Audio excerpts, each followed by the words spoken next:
What is going on, guys? Sam here from TST Gaming, and welcome to episode number 8 of my Better Late Than Never series.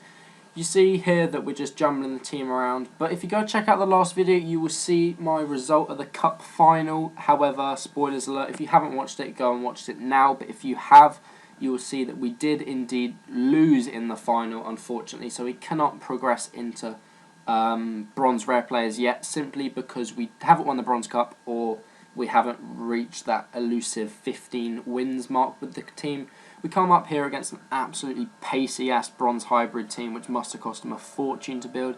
Goes through here with Ebenezer in the first minute after I give it away sloppy at kickoff, and he punishes me because that's 1-0 in 2 minutes.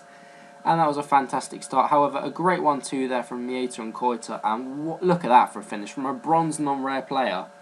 That was absolutely incredible. What a finish from Koita. He's turning into a goal scoring machine. Akba's kind of slipped off the goals recently, and Koita and Tuzgar are stepping up.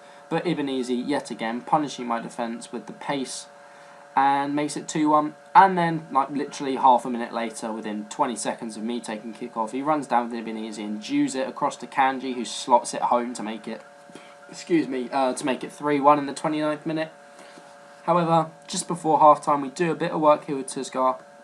Couple of fake shots here on the edge of the box, and then one brutal one to get inside the two defenders, and he lashes it into the back of the net. So that's 3-2 at this point even.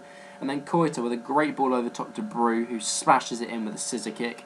So that's 3-3 in the 64th minute. I thought I was going to be able to go on and get a win. However, I'm not really sure what my defender does here. He just stops running, and he tries to do it here, but it kind of fails. Ebenezer fails by hitting the post, and then Rojas is there. I thought he was offside at the time, but I did watch the replays. It turns out he was being kept on. However, in the 85th minute here, Koita plays a good ball into Tuzgar, who plays it back to Koita. And there's only one thing in my mind, last couple of minutes of the game, a little pass across, and Tuzgar with a good finish past the keeper to make it 4-0.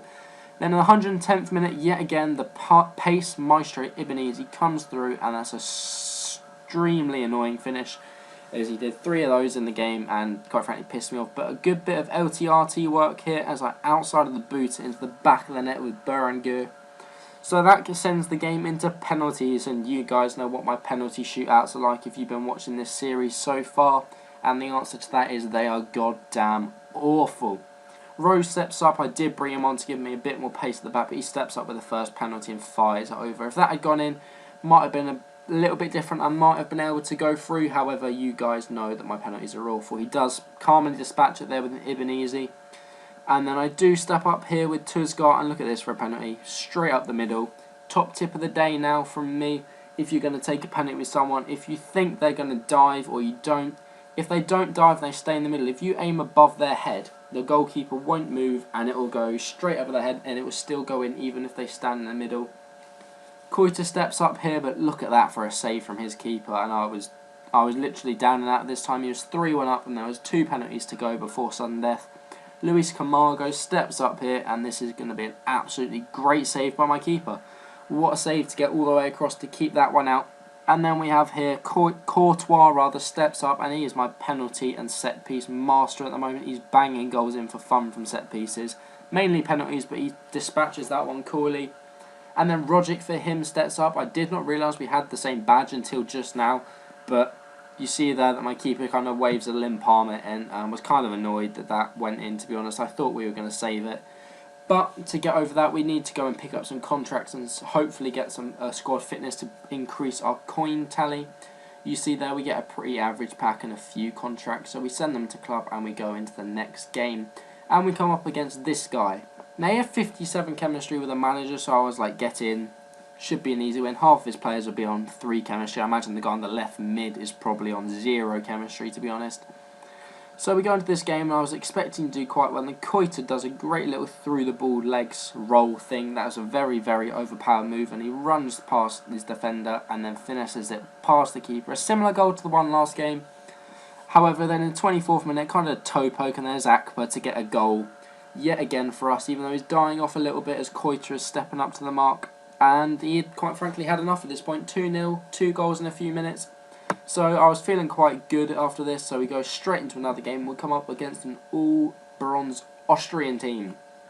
A team I haven't ever actually played up against, However, it did play quite well, as there you see in the 26th minute, a good ball into Hairlander, who finishes it, heads it past my keeper quite nicely, and I thought this guy was going to go on a romp it at that point because he'd been all over me. That's not the case, as Dyer rockets one in, and Akper with a good header bounces off the underside of the bar and in. So we're back in the game here at 1-0, and then like literally a minute later, I'm not quite sure what goes on there, my player kind of runs into him and he is awarded a penalty. So I'm not sure who he took the penalty with, and I'm not going to attempt to pronounce their name again just in case I get it wrong. Here you go. No, I'm not going to pronounce that at all. But he does step up and he does dispatch it, which puts him 2-1 up into the lead at this point, which was quite annoying because I thought we had played quite well in the second half and we deserved maybe to take it to extra time and see if we could do him there. But he did unfortunately dispatch the penalty. Apart from that, the second half was pretty much all over. I was all over him in the second half even. So you see there the match stats didn't really reflect the game's play. He just dominated me in the first half and he had about 15 of his shots then, which is why his stats were so heavily weighted in his favour. However, guys, that is going to be the end of the episode now. So in a second you'll see a link to our Twitter. So if you go over there and check it out, it would be much appreciated. Follow us on Twitter and you'll give the latest channel updates so you can see when we're uploading and what we're uploading. So thanks for watching, guys. You have been awesome. I'll see you next time. Cheers.